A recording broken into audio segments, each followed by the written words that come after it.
My name's Sean Greavy. I'm the founder of the 43 Oak Foundation. And my name is Colin Felix. I'm involved with the organization. I'm also a defenseman at the University of Massachusetts.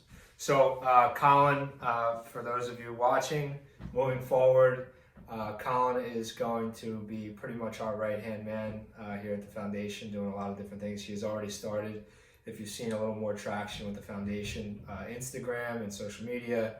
That's Colin doing player profiles, so really grateful to him for that, and putting his time into it. Also, the new UMass video that just came out as well. He got that set up with his friend Jay, which they did an amazing job. So, what we're gonna start doing now every week, we're just gonna do like a 5-10 minute like segment on whatever we want to talk about in the hockey world right now.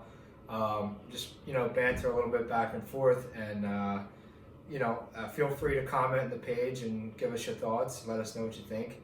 And I think today, probably the most obvious thing that I'd like to talk about is this article that just came out by Akim, who played for Calgary, and his article is titled "Hockey is Not for Everyone."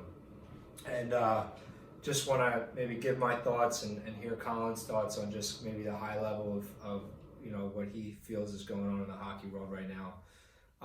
I'll just kick it off by saying I read the article. I was very moved by the article.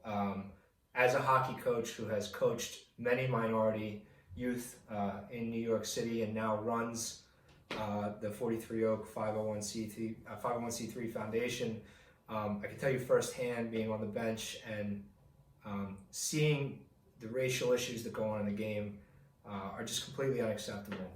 And if you know me, you know that I get fired up and probably even let it get the best of me sometimes, because I love my players so much, and I always want to defend them.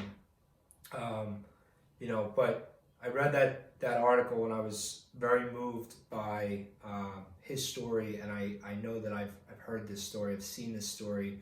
I have players within the foundation that have also experienced this story. Maybe they haven't made it up the ranks the way he did, and congrats to him, because that is one heck of an accomplishment. But it's something that needs to be talked about, and more to the point, the idea of creating a place for all athletes to have a shot to make it. Absolutely. I think that everyone likes to talk about how hockey is a brotherhood, and how close you become with your teammates, and how everyone should stick up for each other, and people fight for each other in the sport of hockey. And I think that has the point that he had made in the article, that is what hockey is supposed to be, is completely true. That's everyone should be connected on the same level, rather than certain guys that have maybe different quirks, whether it is a race, a gender, a sexuality, anything like that. People should be on the same team, wearing the same jersey, and respecting each other for that. I don't think that there's a place in hockey for that. Once everyone there's a saying, everyone puts a skate on the same way, and that's the way it should be. But there was there was a lot of things that stood out to me in the article, and the number one thing that stood out to me was there was a part where he talked about, he said that there's no place for anyone who harbors any kind of resentment or racial agenda in the sport of ice hockey. Players, coaches, and I've been saying that for a long time. I always felt as if youth hockey was a little light on the punishments, for example, of players who would use a racial slur on the ice, like a game suspension. To me, it's just not enough. There needs to be a point made with that kind of stuff.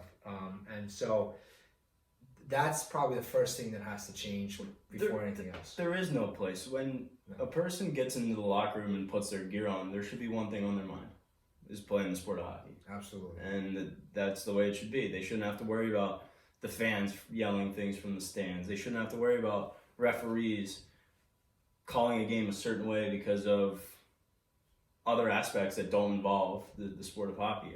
There's just no need for that. No. It's look, hockey is a hard enough sport as it is to work yourself up the ranks, and for any player. Yep. But when you add in that extra layer, it's one of those things that it just makes it much more difficult for a player. There's no way you can argue that. That is a simple fact, and I think if you're arguing it, then you haven't lived it. I have lived it as a coach, and even as a player. You know, I'm not a minority, clearly. However, I was a minority in the sense of financially growing up. I did not have the money to compete with some of the other players that did. We couldn't make donations to certain teams, and you know that all existed. And I also was a minority in the neighborhood that I grew up in. It was reverse racism that I dealt with quite often. So I do understand it from that angle, and more to the point, I understand it from the angle of the players that I've coached who are minorities. I've seen them on the bench after getting told by a player that they should be playing basketball when they're just as good as the guy who said it to them, if not better. And it breaks your heart. And the part where he talks about, you know, people would see it and not talk about it. You got to talk about it. You got to, as a teammate, as a brother, you have to address it. You have to be a brother and have that conversation. You have to stand up for your guy. And I think that, you know, that's got to be probably the first step in all this. And people talk about fighting for your best player if he gets hit. It's the same way. It's the same thing.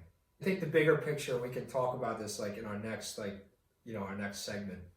The bigger picture would be, you know, talking about hockey in its entirety and talking about the A to C and what's the B in the middle. A being hockey is for everyone programs where kids can get on the ice and skate, and then C would be, you know, an education in the sport through college like you're getting at UMass, and then D is the pros, which, you know, look, you get to the pros, that's great, but our goal is to, within this program, give kids an opportunity who love hockey a chance to really be great at the sport and maybe get to go to school for it, whether it be prep school, college, playing juniors and get noticed for college, any type of NCAA hockey, even club hockey, just to continue their passion of hockey and encourage them to be out of school. Because really, there's nothing like playing college hockey at any level.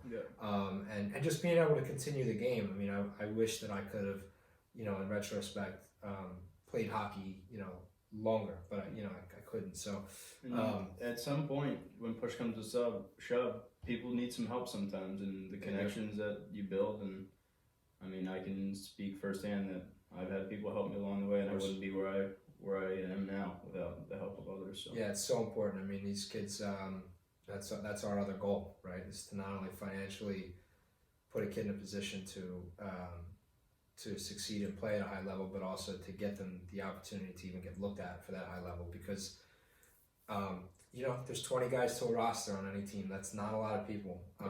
We're never looking for a handout. We're, you know, whether it be financially or to get a kid on a team, we're not looking for favors. We're looking for coaches to give our players an honest look, an honest shot. And if the kid's good enough, then, you know, we'll do what we have to do to try and help him play on that team. I don't care what we have to do. We'll make it happen. So that's the goal. And so anyway, going back quickly to the article, you know, I was really moved. We could talk about the other parts of the article at a different time, but it was just very, you know, well written and well executed and very honest. And I think people need to read that, need to hear that, they need to feel that, because there's so many moving parts that he discussed that are just, you know, A, just stories of adversity, and B, unacceptable situations that need to change. I agree. So that's our topic for today. If you have any other suggestions on topics as well, feel free to comment in the comment box or DM us, and we'll talk about whatever you guys want us to discuss. Colin will be here every week, and we can answer any questions that you have. All right. Thanks for watching. Appreciate it.